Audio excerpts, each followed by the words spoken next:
Today we're going to show you how to insert a toe puff into your shoe. It's actually really easy, so come around and let's get started. First thing we're going to do is we're going to lift the upper of the shoe right up so that we're exposing just the lining area. But we're going to put that to the side for a moment. With the toe puffs that we've got here, we've got a rough side and a shiny side. And you can also see that that top edge has been skived down a little bit, just so that we don't have a ridge visible underneath the shoe. So we want to actually heat the shiny side. We've put down this board that we use sometimes. If you've got a heat mat or something like that, it's good to use that and not just go straight on your table because it will burn it. So we're going to use a heat gun. If you don't have a heat gun, you can use the hot setting on your hairdryer. It just takes a little longer to heat up. So I'm heating the shiny side.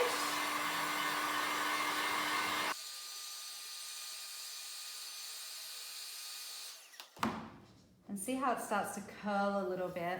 That tells us that it's nice and malleable. I'm going to place it around about there. It doesn't have to go all the way up to the stitching. And I'm just going to wrap the sides under like that. Okay, so just make sure that's nice and smooth. I try not to get too much heat right on this skived edge because it just melts super quick. So if you can, try and avoid that. All right, this is already starting to set, so there's not much more we can do with that without adding more heat.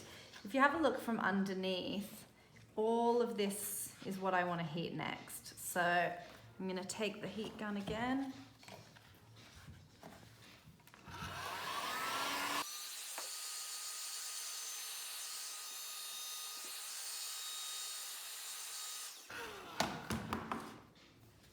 Okay, that should be really malleable now. It is quite hot, so if it's too hot to touch, just let it cool down a little bit. And I'm just basically pulling it over the edge, trying to get those pleats as far away from that edge as possible. So just go around as far as you can, and if it starts to become too hard, just get the heat gun on it again.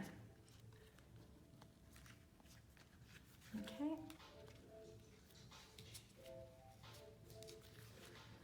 All right, so I'm really making sure that I'm using my thumbs to press down these sides so that if we look at it from the front, it's nice and smooth around that toe area.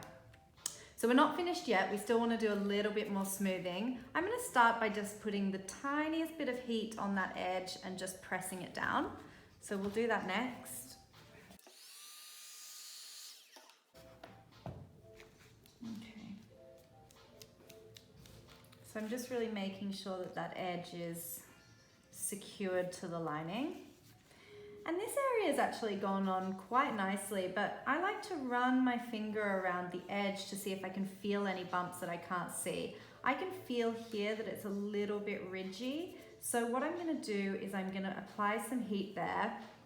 I'm going to use this folding hammer, but any kind of flat hammer will work.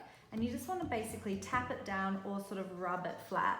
But first we need the heat. So let's get some heat on there. There's a fine line between overheating it and not. So if smoke starts to come out from the shoe, you might want to stop there. Okay, that is completely smooth now. I can also feel there's the tiniest bit of a ridge here. And the reason for that is because this pleat is probably a little close to the edge. Same with that one there. So I'm going to do the same thing with just putting a little bit of heat in this area.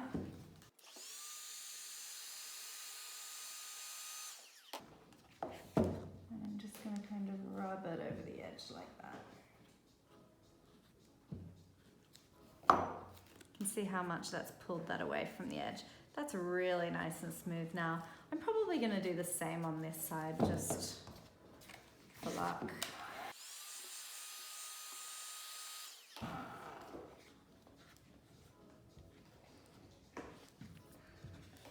Okay. So at this point, we've got the toe puff on really nicely. All we need to do now is remove all of the excess from the bottom here. I usually just take a knife and sort of slice around that. Just like that. And from that point you can even flatten that out a little bit more. Okay, and that's how you put in a toe puff. I'll show you how to do this thing. Oh, my finger open. And now I'm doing the thing. Maybe if I do it from, I think from Now I'm doing the here, thing. yeah.